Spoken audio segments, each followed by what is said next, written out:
Hi, everybody. I'm Ravi Kapoor. Glad to be with you for tonight's Via TV election special. We are going to get into a number of races, including the ones that are making headlines around the country. But we do want to have a focus on the South Asian candidates, since we had a historic number of South Asian candidates that ran for both federal, state, and local offices. Senator Elizabeth Warren, the incumbent, won overwhelmingly against the Republican candidate Jeff Deal. But we bring this race up only because it involves an interesting third-party candidate, someone that we have interviewed here on Via TV, Shiva Ayyadurai, who is the father of email, according to him. A lot of folks dispute that statement by Shiva, but he's very passionate in talking about his background as a 14-year-old inventing email, and he has multiple degrees from MIT. Shiva ran as a third-party candidate. He actually started off as a GOP candidate, but then decided to go independent, and he fell well short in the effort to take on incumbent Senator Elizabeth Warren. This race also got some controversy because of Shiva's tactics. He put up some posters, one of which we'll show you now, of saying only a real Indian can beat a fake Indian, something that gotten certainly a lot of traction in the media, but he was overwhelmingly beaten by Warren. Back to the federal races, and one that we've been monitoring very closely as well, Sri Preston Kulkarni, a man that joined us a few weeks ago, running in a fascinating district that's very diverse in the suburbs of Houston, in the Sugar Land area. Kulkarni has been serving in the State Department for a number of years, decided to come back home and run for office, and it appears at this point that he has fallen short to Pete Olson, the incumbent. Kulkarni ran a very compelling campaign, reaching out to a number of Asian American communities, including a number of South Asian communities, drilling down into all kinds of languages, whether it was Tamil or Telugu, Malayali. He would go in there and target them very specifically, a first for anyone running for this kind of office. A tactic that I think you'll see more and more as time progresses, but Kulkarni falls short to Pete Olson, the GOP incumbent. Extensively in Ohio, Aftad Purival against Steve Chabot. Chabot upends Purival rather convincingly, and Aftab Purival was a federal prosecutor and a rising star amongst many folks in the Democratic Party, and certainly got a lot of support amongst Democrats that are Indian American. Aftab has a very interesting, unique immigrant story, of course, being the son of immigrants himself, and running in a district that is not very South Asian at all, but ends up losing tonight in Ohio. But don't be surprised if you see him on the scene once again. He's a very young man and ran a very interesting campaign. We had a nice conversation on our public affairs show, The Public Interest, which we have clips on, you can see on our YouTube channel, among other places. Another race involving a South Asian candidate, Chintan Desai.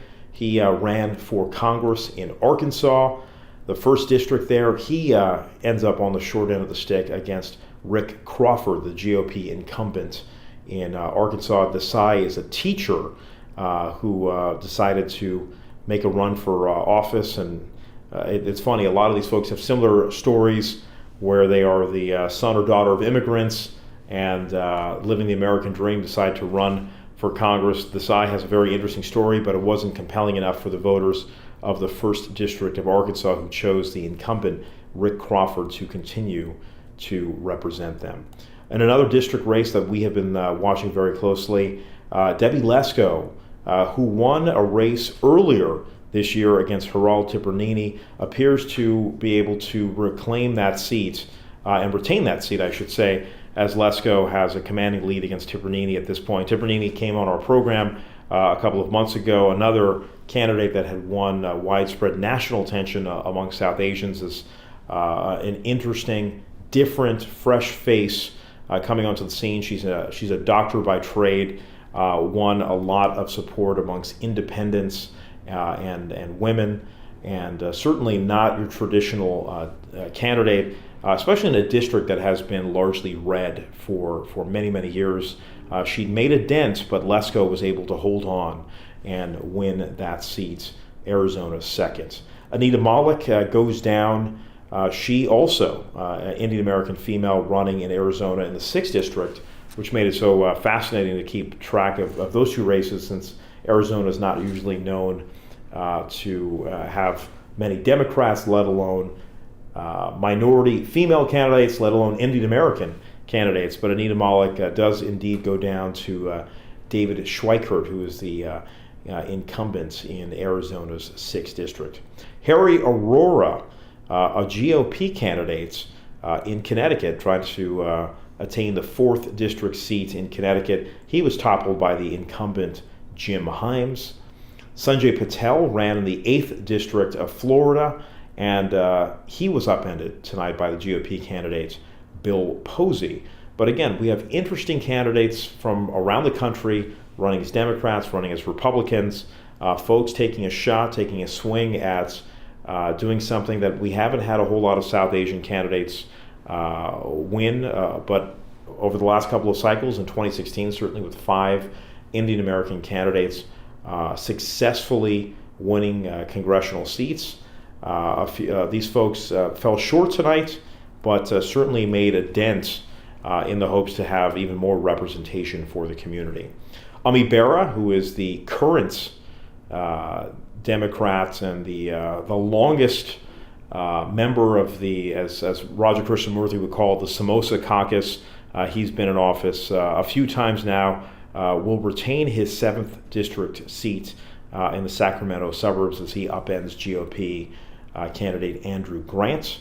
Eric Swalwell, the incumbent in the 17 districts in Silicon Valley, as you may know, won for the first time a couple of years ago, and he easily toppled Ron Cohen in Silicon Valley to retain his seat. In another race of note, in the 8th district of Illinois, incumbent Democrat Raja Krishnamurthy will retain his seat as he upended another Desi candidate, Jitendra Degangfar, overwhelmingly in that battle for the western suburbs of Chicago. Krishnamurthy now, his 2nd term will begin in Congress in 2019.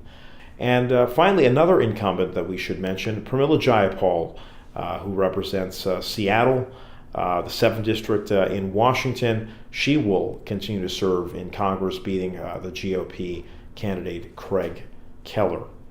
In addition to federal seats, we had a number of South Asian candidates running for state seats, and while most of them took it on the chin, a few of them did come out on top, and we want to mention those. Neeraj Antani, he's a member of the Ohio House, and he will continue to serve in the Ohio House.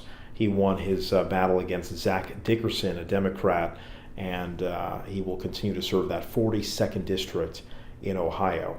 Nima Kulkarni will enter the Kentucky state legislature. She won her District 40 state house seat, which is quite an accomplishment in a state like Kentucky, which is not known for having a very huge South Asian base. Another victory of note is in North Carolina, where the 38th district state senate seat was won by Mujtaba Muhammad. In Illinois, Ram Vilvalam will now represent the 8th district in the state legislature. He'll be a new state senator as a Democrat in the state of Illinois. And in Arizona, Amish Shah won his District 24 battle. He will be entering the legislature there in Arizona as a member of the House. In addition, in New York, Kevin Thomas, he won his state Senate battle for District number 6. Finally, Shushila Jayapal won earlier this year during the primaries. She was officially elected to the Multnomah City Commission District 2 seat that is up in the Portland, Oregon area. Shushila Jayapal, the sister of Pramila Jayapal, who is the first Indian American woman ever to serve in Congress. So quite a night.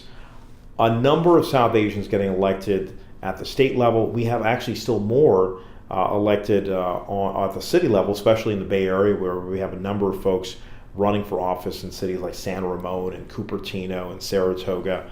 Ultimately, on the federal side of the ledger, there were no South Asian candidates elected on election night. 2016 was pretty special to have 5 Indian Americans elected, 1 to the Senate, 4 to the House. This time, these candidates all fell short, but it does set a pathway forward for 2020 as you see traction being made in every city, in every district, as more and more South Asians try to represent their communities. That's going to wrap up our election night 2018 coverage for our entire team. Thank you so much for joining us. It's been an amazing ride the last few political cycles as Indian Americans have finally entered the political fray, and I'm sure we'll see even more in 2020. I'm Ravi Kapoor. We'll see you again next time.